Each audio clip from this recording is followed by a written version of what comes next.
इसमें से आवाज आ जाती है, इसी में से आ जाएगी। आ जाती साइलेंट रहना ना तो आ जाती आवाज। स्वागतम स्वागतम स्वागतम। आज अमरावती नगरी के इतिहास में यह स्वर्णिम अवसर है जो हमेशा हमेशा के लिए याद किया जाएगा। आज अमरावती नगरी में ऐसे दिव्य संत पधारे आप देख रहे हैं, आप कल्पना नहीं कर सकते। वो अयोध्या से लखनऊ गए, लखनऊ से उन्होंने फ़्लाइट ली, वहाँ से वो नागपुर आए और नागपुर से कल देर रात में करीब 12 बजे अमरावती पहुँचे। आप उनके उम्र का अंदाज़ा लगा के, और ऐसे संत जिन्होंने 28 साल तक टेंट में रहकर भगवान राम की जो मूर्ति थी उसकी अखंड सेवा की है। वहाँ पर सांप भी आते थे, वहाँ बिच्छू भी आते थे, वहाँ आंधी रहे, तूफान रहे, बरसात रहे, केवल एक सिक्योरिटी गार्ड इनके साथ में रहता था। और उस अवस्था में इन्होंने अपनी पूरी ज़िंदगी दे दी। देखिए, संत तो बहुत सारे होते हैं, लेकिन जो लोग गुमनामी में जीते हैं ना, वो इस धरती के सच्चे संत है। और मैं कहूँगा संत नहीं, ये जिंदा भगवान हमारे घर पे पधारे हैं। ऐसे संतों के आशीर्वाद से और पावन चरण जो अमरावती की धरा पे पड़े, पूरे अमरावती नगरी का उद्धार हुआ है, अमरावती के हर नागरिक का उद्धार हुआ है। उनके साथ ही हमारे ये जो हनुमान जी ने जो अपनी पूरी ताकत, हमारे राजू दास जी है, ये हनुमानगढ़ी के प्रमुख है। और जब हम इनके गए, इन्होंने जिस जोश से स्वागत किया तो हमको ऐसा लगा साक्षात हनुमान जी हमारा स्वागत कर रहे हैं। और ये पूरे हिंदुस्तान में घूमते रहते हैं, रात दिन बड़े बड़े कार्यक्रमों में और धर्म के प्रचार में। तो आज हमारा सौभाग्य है, और भाई साहब के साथ में धर्म दास जी भी आए हैं, ये भी हनुमानगढ़ी के ही हमारे राजू दास जी के साथ में ही है। और एक हमारे इनके आदरणीय महाराज जी के उत्तराधिकारी है, आपका नाम प्रदीप दास जी हमारे महाराज जी के उत्तराधिकारी है, और वो भी यहाँ पधारे हैं। उनके साथ में इनकी सिक्योरिटी भी है। और मैं नहीं एक मिनट। और ये सब के पीछे ये हमारे राजू दास जी के तो बचपनों से आपको मालूम पड़ जाएगा, महाराज जी कम बोलते हैं, और आपकी जो भी जिज्ञासा है हम बात करेंगे इनसे। हमारे ये जो अरविंद भाई साहब है, ये बम्बई रहते हैं। इनका एक ही काम है कि जीवन में हर संतों को आपस में मिलाते रहना, और जहाँ कहीं भी जीवन में अच्छा हो रहा है वहाँ पे संत लोगों को लेके जाना। तो ये पूरा बीड़ा इन्होंने उठाया वहाँ पे कि भैया मैं जाऊँगा और महाराज जी को लाऊंगा। हमको डर लग रहा था कैसे लाएंगे, आप अंदाज लगा सकते हैं कि वो कैसे आए हैं। और 22 जनवरी का इतना बड़ा कार्यक्रम है, वो सब छोड़ के महाराज जी यहाँ पधारे हैं। तो मैं बस इतना ही कहूँगा। हमारे अरविंद भैया, ये हमारे नागपुर में भाई साहब है, हमारे मेरे संदीच है, इन्होंने नागपुर से उनकी सब व्यवस्था की यहाँ आने की, उनको रिसीव किया वहाँ पर आदरणीय राजेंद्र जी जैन, और ये भी अपने परिवार के साथ यहाँ पधारे हैं। और नीलेश मुनि जी को तो आप सब जानते ही है। नीलेश जी ने जब सुना कि ये आ रहे हैं तो इन्होंने अपना कार्यक्रम, ये बम्बई से पधारे थे, मूल तो अमरावती के निवासी है, अभी बम्बई में है, ये गौवंश पे काम कर रहे हैं। और जब उन्होंने सुना कि आप आ रहे हैं तो इन्होंने अपना जाने का कार्यक्रम स्थगित किया। तो ऐसे मैं सभी संतों का, आप सभी भाइयों का आभार मानता हूँ, स्वागत करता हूँ, सबको दंडवत प्रणाम करता हूँ। अद्भुत क्षण है जीवन का, मेरे जीवन के शायद 2-3 जो अद्भुत लम्हे होंगे उसमें से ये एक लम्हा है। तो मैं सभी संतों को प्रणाम करते हुए आप सबको भी नमस्कार करता हूँ। और आगे के लिए हमारे मैं कौन गुरु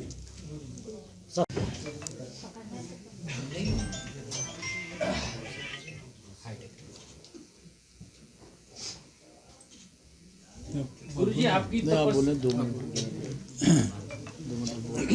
जद दर्शनम आत्मरह प्रकाशम मुह्यंति यत् कवयो अल्पराजतन्तः तम सर्ववाद विषय प्रतिरूपशीलम वंदे महापुरुषम आत्मनिर्भो बोधम स्वस्ति प्रजाभ्य परिपालयन्ताम न्यायेन मार्गेण महिषा गोब्राह्मणेभ्यः शुभमस्तु नित्यं लोका समस्ता सुखिनो भवन्तु।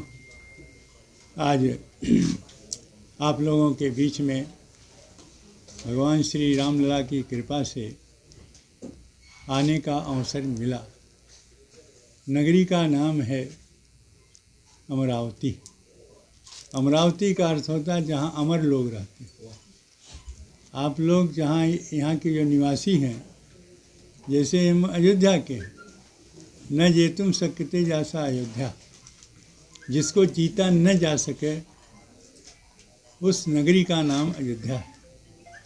और उस दूसरा नाम अवध, न बधम अस्ति जत अवध, किसी प्रकार की हत्याएं, किसी प्रकार का वध जीव का वहाँ नहीं होता, उसके नाम अवध है। और मैं आचार्य सत्येंद्र दास, प्रधान अर्चक श्री राम जन्मभूमि, और हमारे साथ में जानते ही हैं आप, पहले से परिचित हैं, तो इनको भी परिचय कराना की क्या आवश्यकता, सब परिचित हैं। और हमारे एक धर्मदास जी भी साथ में हैं। इन सभी का समूह आ जाना और वह संजोग बैठता है। अयोध्या और अमरावती दोनों में एक राशि है। अयोध्या में आ और अमरावती में आ, अकारात तकार अकारो ब्रह्म रूपस्य। आकार जो होता है वो ब्रह्म का स्वरूप होता है, और वह उसका जो जिस प्रकार से हो गया है वो बहुत ही महत्वपूर्ण है। यहाँ आने का श्रेय जो कुछ लोगों को नहीं है, बल्कि पूरे समूह को है। सभी लोगों का प्रेम, और विशेष रूप से श्री अरविंद उपाध्याय जी और लंपी भाई जी, इन लोगों का विशेष प्रयास रहा, उनका स्नेह रहा, जो हमको उन प्रेम बंधन में बंध करके हमको इस अवस्था में और आने में किसी प्रकार की कोई परेशानी नहीं हुई, और बहुत सरलता से और आराम से इस आपके नगरी में हम पहुँचे हैं। और आशा करते हैं कि इसी प्रकार का, जैसे मैं यहाँ आया हूँ, वैसे हमारे भगवान श्री राम लला का 22 जनवरी को प्राण प्रतिष्ठा हो करके उस भव्य दिव्य मंदिर में विराजमान होंगे, जिसके दर्शन के लिए यहाँ देश के ही नहीं विदेशों के भी लोग 22 जनवरी की वहाँ उपस्थित होंगे। उसी बीच में मैं चाहूँगा कि आप लोग भी वहाँ आवें और उस अलौकिक दृश्य को देखें। जिस दिन रामलला 22 तारीख को वहाँ उपस्थित होंगे, विराजमान हो जाएंगे, उसी दिन पूरे देश की रामराज की उपस्थिति हो जाएगी, रामराज आ जाएगा। भगवान के बैठते क्यों, रामराज बैठे त्रिलोका, हर्षित भय गए सब शोकाला। जब भगवान विराजमान हुए थे त्रेता युग में, और उस समय जब आसीन हुए गद्दी पर, अपने राज सिंहासन पर, तो सारे 3 लोगों का भी लोग सुखी हो गए। और इतना भाव सब में आ गया उनके बैठते, उनके प्रताप से, कि सब नर करहीं परस्पर प्रीति, चलहीं सो धर्म सुने सो नीति। सभी लोग प्रेम भाव से रहते थे। इसीलिए आज लोग कल्पना करते हैं कि वो राम राज आना चाहिए, हमारे देश में राम राज आवे। राम राज का यही रूप है कि सो धर्मे अविरत संसिद्धि लभते नर। अपने अपने धर्म पर सब लोग निश्चित करें, वही में उनको लाभ होगा, उसी में उनको सिद्धि मिलती है। और धर्म की रक्षा करें, धर्मो रक्षित रक्षित। जो धर्म की रक्षा करता है, धर्म स्वयं उसकी रक्षा करता है। इस प्रकार से मैं समझता हूँ कि आज का जो समय और पहले का जो समय, वो दोनों में बहुत अंतर दिखाई देता है। हम लोग के बचपन का समय और आज इस वृद्ध अवस्था का समय में बहुत परिवर्तन देखा गया है। आज होता कि भाई बेरोजगारी है, और इस तरह से जो हमारे नवयुवक हैं वो बेरोजगार हैं। ऐसी तमाम राजनीति के दृष्टिकोण से दिखाई देती है। लेकिन वस्तुतः यह है कि भगवान राम के आदर्श पर यदि आज के नवयुवक चलें तो इसमें किसी प्रकार की कोई परेशानी नहीं होगी। वो निश्चित है उनको हर प्रकार के सुख शांति का मिलेगा। और इस प्रकार से जैसे हमारे प्रभु राम का त्याग, और उसी प्रकार से आप त्याग करो।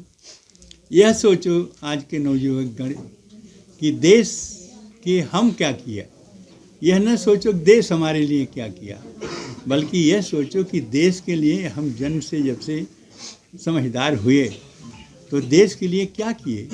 अपने शरीर के पोषण के लिए सब कुछ किया कि देश के लिए भी कुछ किया। इसलिए जो देश के लिए आज किए हैं, यह अमरावती इसलिए है जस्यास कीर्ति से जीवित, जिसकी कीर्ति होती है, जिसने कुछ करके जाते हैं, वो कभी मरते नहीं, वो जीवित रहते हैं। जैसे हमारे यहाँ शिवाजी थे, राणा प्रताप थे, गुरु गोविंद सिंह से, और इसी प्रकार से तमाम ऐसे महापुरुष थे। और हमारे कवियों में गोस्वामी तुलसीदास जी, वाल्मीकि जी, कालिदास जी और ऐसे बहुत से विद्वान हैं जो अपनी कीर्ति को स्थापित करके गए हैं और इसका फलस्वरूप वो आज जीवित हैं। आज उनका हम नाम लेते हैं और उन्हीं के पद चिन्ह पर चलने का भी प्रयास करते हैं।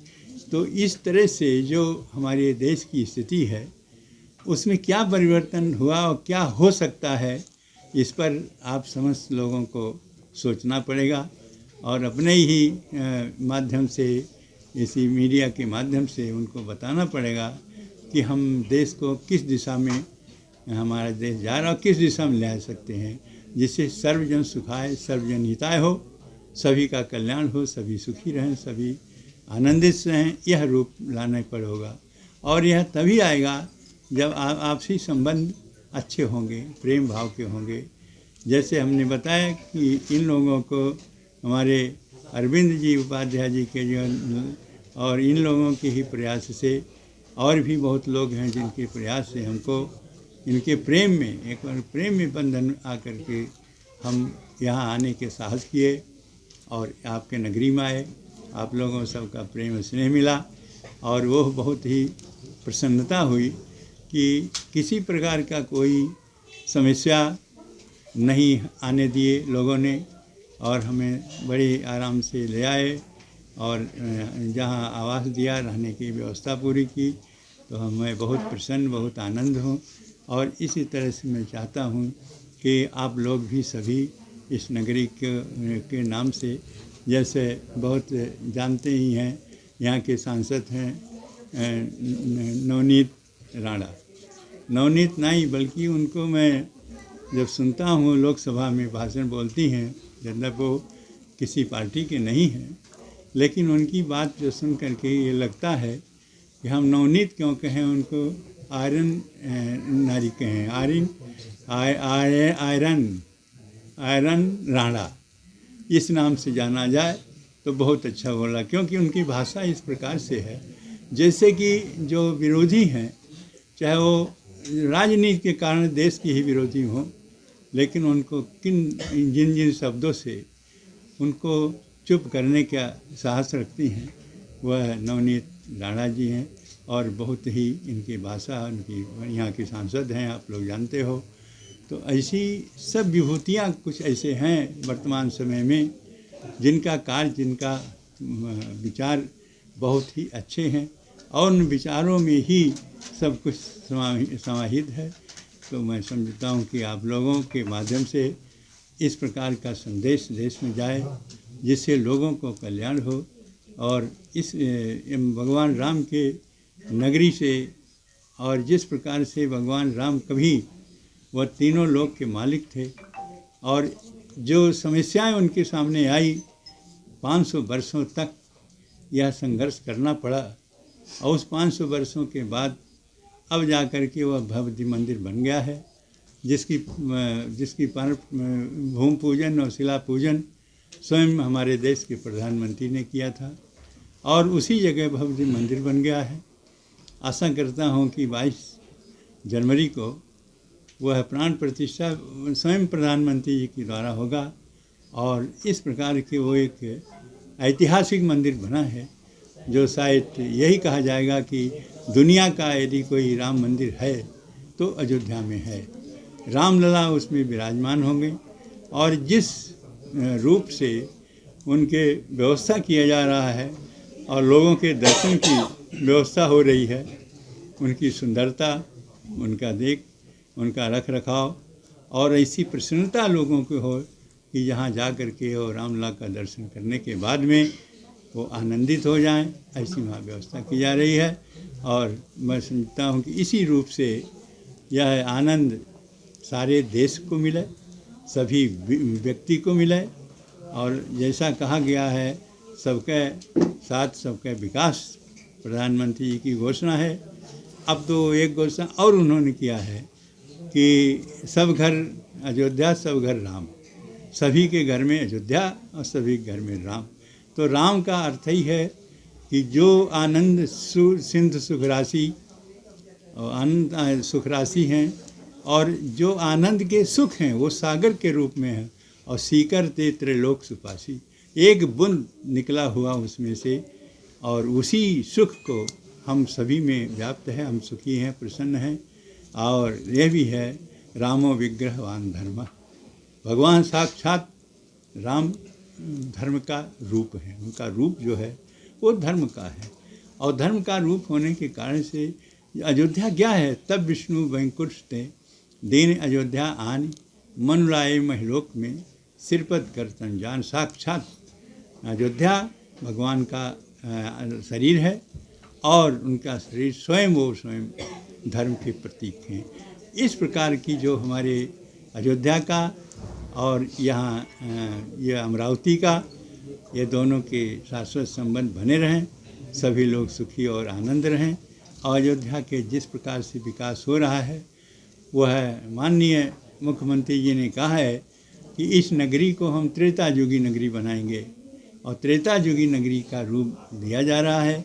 अभी सड़क चौड़ी हो रही जो रामपथ के नाम से जानी जाती हैं, उसी पर मुक्ति पथ बना है, एयरपोर्ट बन गया है, बस ये रेलवे स्टेशन बन गया है, और बस स्टेशन बन, ये सब कुछ तैयार हो चुका है। क्योंकि उसके विकास की विशेष रूप से एयरपोर्ट की ज़रूरत रही। बाहर के लोगों के आने में तमाम असुविधा होती थी, उस असुविधा को दूर करने के लिए एयरपोर्ट का तैयार हो गया है। और इसी दिसंबर लास्ट में उसका भी प्रारंभ हो जाएगा आवागमन, और लोगों के आने की सुविधा हो जाएगी। इस प्रकार की अयोध्या जो विकसित हो रही है, वो विश्व पर्यटन नगरी के रूप में किसी दिन दिखाई देगी। और इसका दिन माननीय प्रधानमंत्री जी का है और श्री योगी आदित्यनाथ जी का है।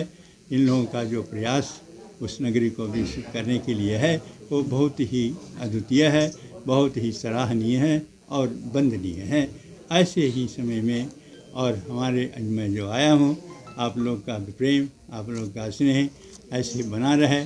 फिर कभी आने की आवश्यकता पड़ेगी, यदि क्षमता होगी तो हम फिर आएंगे। और हम भी आप लोगों को आह्वान करें कि अयोध्या हमें, और अयोध्या का जो विकास योगी आदित्यनाथ जी के द्वारा हो रहा है, उसे भी दर्शन करें। इन्हीं शब्दों के साथ आप सभी लोगों को अयोध्या भगवान रामलला के ओर से सभी को शुभकामनाएं, शुभ आशीर्वाद देता हूँ कि सभी लोग आनंद और सुखी और शांति से रहें। जो भगवान का स्वरूप आनंद का है, आप लोग भी आनंदित रहें। जय श्री राम, जय श्री राम, जय श्री राम। गुरुजी, एक प्रश्न है आपसे, जिससे सभी लोग गुजर रहे हैं। आज की जन माध्यम पब्लिक सब इस चीज़ों से गुजर रही है।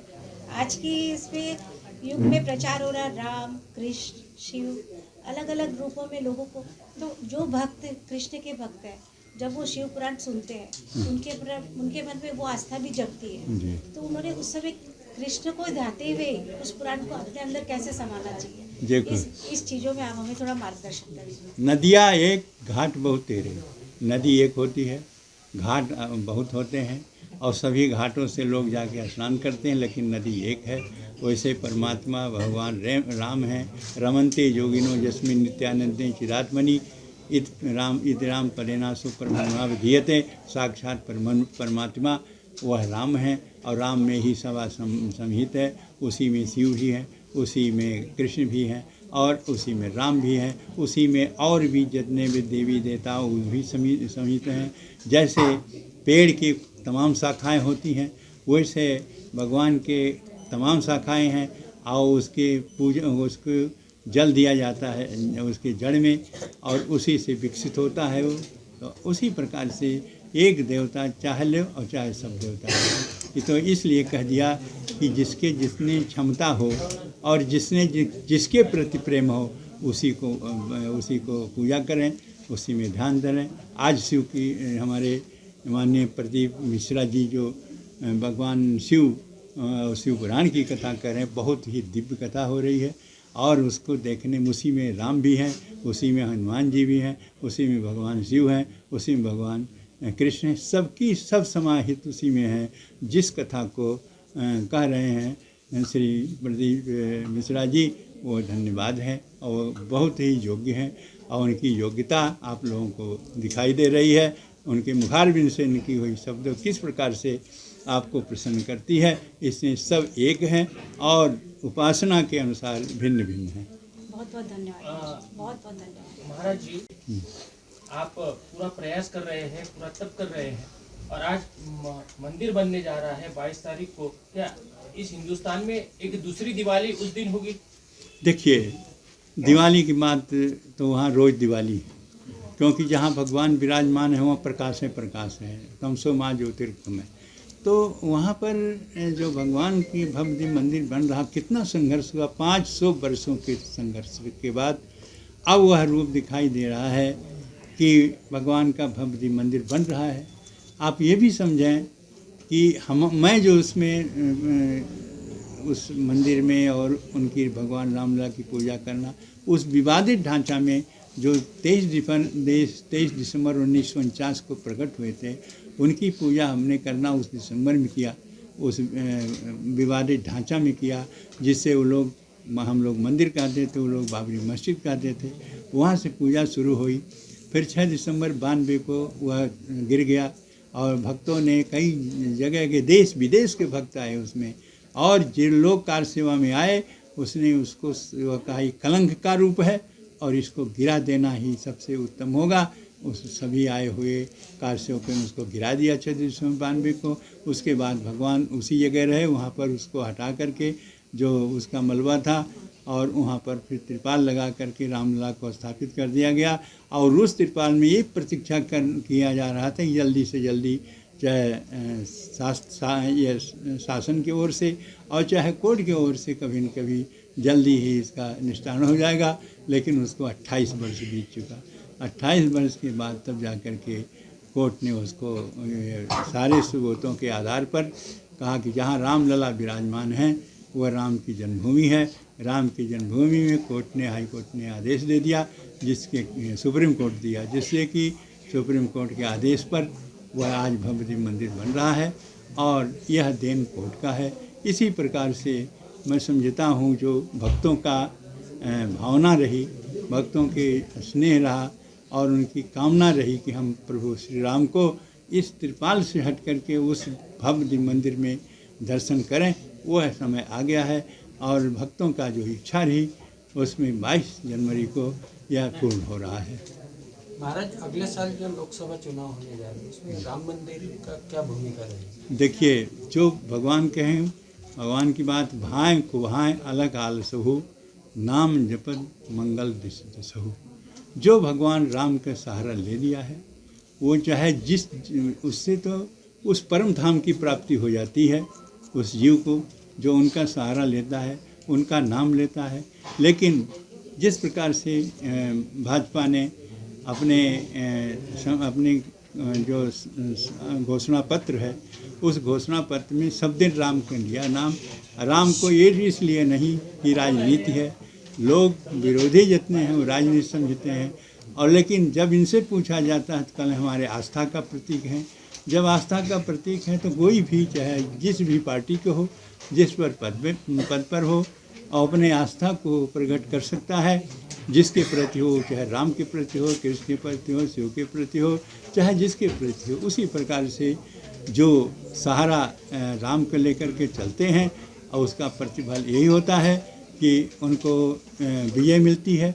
और जब वह परम धाम मिल सकता है तो संसार की सुख शांति के लिए जो हमको पद मिलता है तो हम मंत्री, प्रधानमंत्री और मुख्यमंत्री सब बन सकते हैं, और ये भगवान की कृपा रहेगी।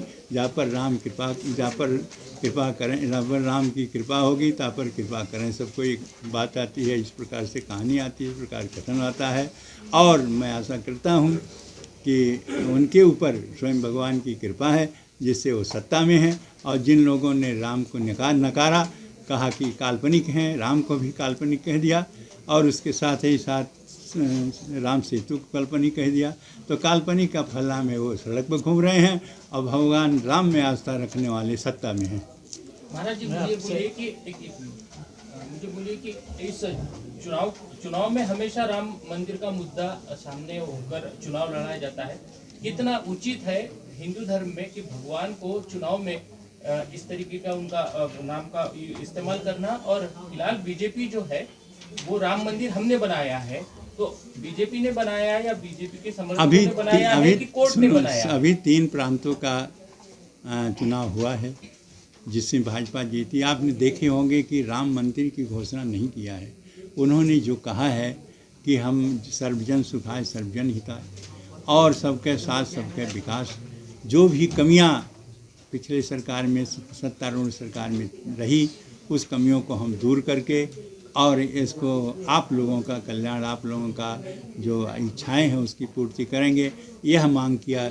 यह नहीं कहा कि हम राम मंदिर बना रहे हैं इसलिए हमको वोट दो, हमने धारा 370 हटा दिया इसलिए वोट दो, हमने वो महिलाओं का जो था उसको हमने हटा दिया, जैसे किया जाता था 3 तलाक, वो भी हटाया। ये बात न कह करके जो धरातल में आना चाहिए, जो इस समय उस पक्ष के लोगों को और उस प्रांत के लोगों को जो सुख सुविधा चाहिए, उसका कहा कि हम इसकी समाधान करेंगे। चाहे वो बेरोजगारी हो, चाहे वो महंगाई हो, चाहे और जितने भी समस्याएं आपके हैं उसको समाधान करेंगे। इस प्रकार प्रधानमंत्री जी ने प्रचार किया। ये नहीं किया कि हम राम मंदिर बना दे रहे हैं आपके लिए और राम मंदिर के माध्यम से हमको वोट दिया जाए, ऐसा प्रचार नहीं हुआ है। हाँ, वो जब भी कहे हैं वो यही कहें कि हमारे आस्था, हमारा विश्वास, हमारी भक्ति भगवान विराजमान राम में है, ये बात कहते हैं। लेकिन लोग कहते हैं कि राजनीति के लिए, तो हमने बता दिया चाहे जिस प्रकार से हो, सोते जागते पड़े उतारने, और चाहे जैसे उनका नाम लेने पर कल्याण होता है, और कल्याण भाजपा का हो रहा है। मैं आप सब के लिए प्रस्थान करना है, उसके पहले और भी संतों को सुनना है। तो हम अभी प्रश्न उत्तर लगे तो बाद में करेंगे, इनको कथा होने के बाद वहीं पे मंच पे, कोई दिक्कत नहीं है।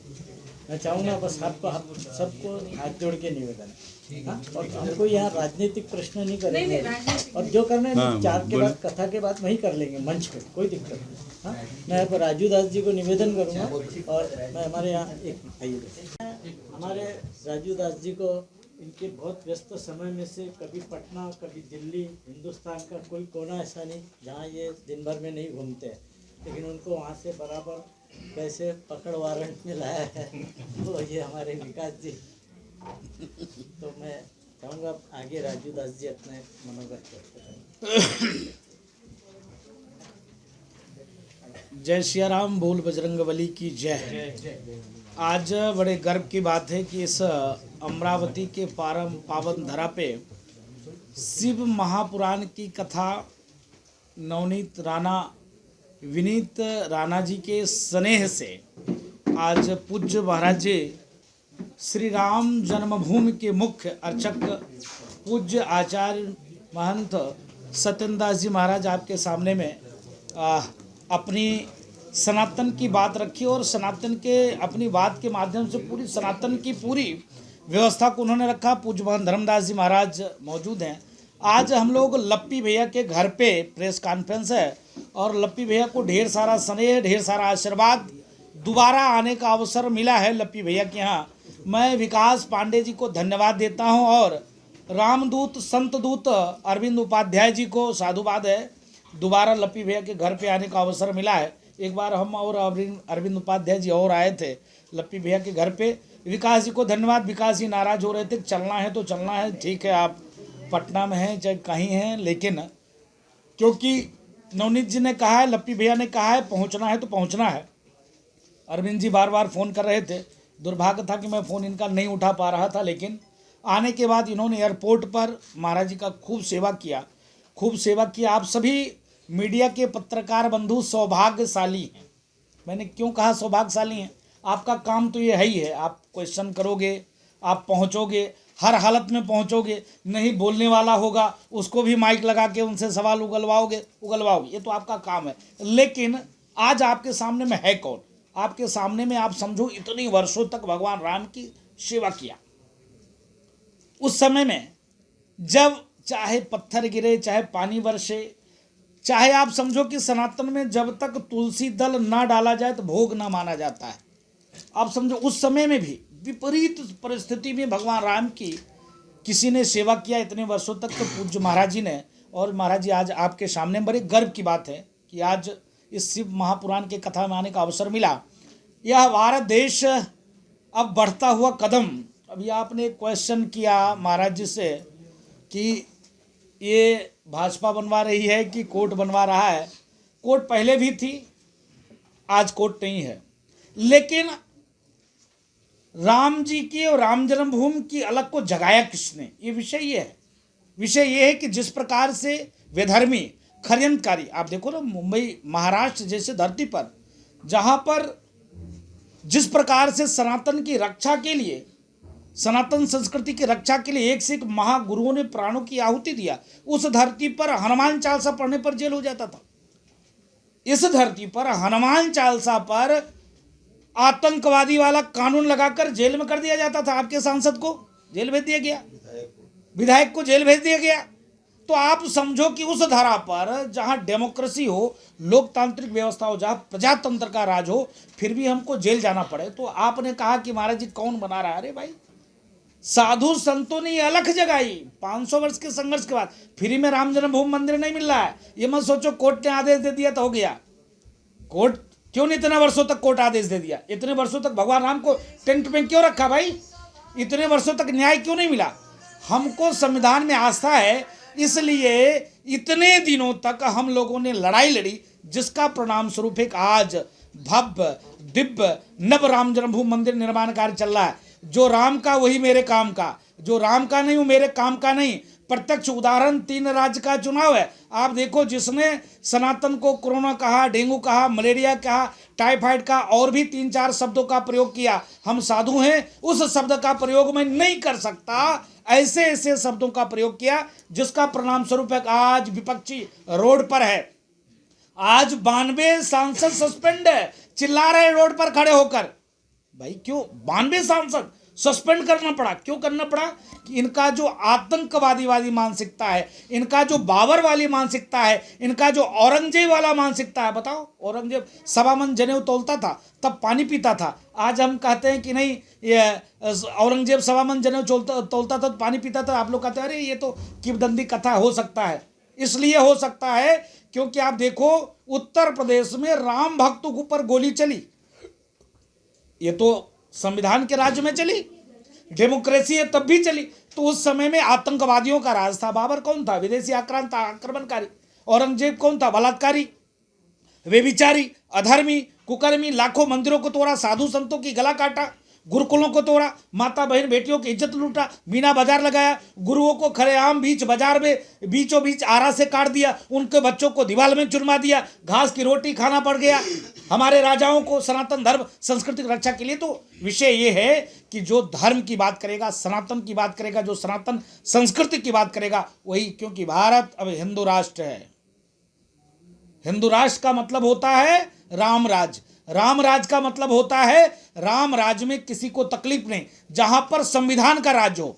राम राज का मतलब जहां संविधान का राज हो, जहां संविधान के तरीके से हर व्यक्ति चलेगा, उसमें कोई ऊंच नहीं, कोई छोटे नहीं, कोई बड़े नहीं, कोई दल नहीं, सबके लिए कार्य करने वाला ये सरकार जो कार्य करी है, तो राम राज है। हिंदू राष्ट्र घोषित है ही है, क्योंकि साधु संत ऋषि मुनि महात्मा यहाँ पर हर व्यक्ति को सभी तरीके से, चाहे वो इस्लाम का मानने वाला हो, चाहे वो ईसाइयत को मानने वाला हो, चाहे वो सनातन को मानने वाला हो, हर व्यक्ति को अधिकार है और समान अधिकार है। कोई किसी को रोकने नहीं जाता, कोई किसी को टोकने नहीं जाता। हाँ, इस बीच में लगातार आप समझ रहे होंगे कि देखिए अभी तत्काल में आज भी आदेश आया एक ज्ञानवापी को लेकर कि नहीं, बर्सिप एक्ट का हवाला देते थे कि नहीं आप मुकदमा नहीं लड़ सकते, कोर्ट में सुनवाई नहीं हो सकती। तो बर्सिप एक्ट 1991 में आया, लेकिन ज्ञानवापी का विवाद चल रहा था 1949 के पहले से चल रहा है, देश की आज़ादी से पहले चल रहा है। तो विषय है कि संविधान का राज है, संवैधानिक तरीके से हम लोग कार्य कर रहे हैं। और भारत सर्वे भवन्तु सुखिनः सर्वे सन्तु निरामया, जैसे पूज्य महाराज आचार्य सत्येंद्र दास जी ने कहा, विश्व बंधुत्व के साथ सनातन कार्य और काम करती है।